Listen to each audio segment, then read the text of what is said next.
Good morning everyone, welcome back to my channel. So for today's video, ayan, magluluto tayo ng ginataang sitaw. Ating mga sangkap guys, meron tayong luyas, sibuyas, sili, bawang, at gata.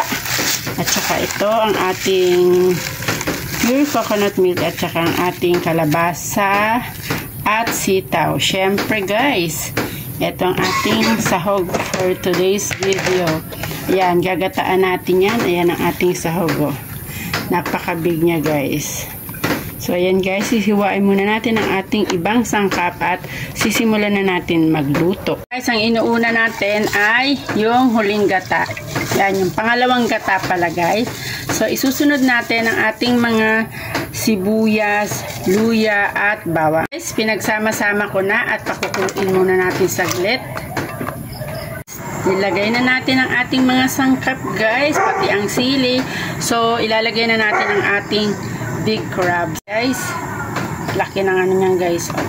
Pakukulaan natin para lumasa sa ating gulay. So yan.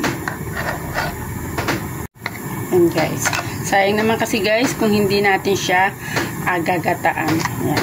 Diba? Laki ng ano niya oh. Yan guys, napakasarap yan guys at malasa. Tayo ng konting asin, pangpalasa. Sarapin natin syempre ang magic sarap. Ayan guys, tak tak tak tak lang guys, napakayami na. So ayan guys, at pag kumulo na dyan ay ilalagay na natin ang ating gulay. At ilalagay na natin ang ating gulay. Ayan, dahan-dahan lamang po. Ayan ako guys, may palang guys, ulam na. Ayan, dahan-dahan natin siyang i-mix. Ito guys, mas marami kayong sahog kaysa sa gulay. Ayan. Ay, I'm back guys. Nga guys, ilagay na natin ang ating dalawang niyog. Ayan guys, ayan ang pinigang niyog.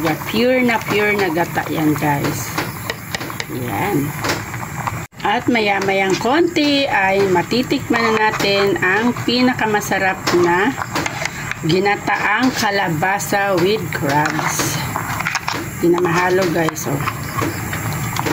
Guys, ng chili paper. Ayan. Para may konting may konting anghang. Ayan. Nga guys, nakaluto na tayo ng ginataang kalabasa with crab. Ayan, sana po ay nag-enjoy kayo sa aking recipe for today. Maraming salamat po. Magandang buhay!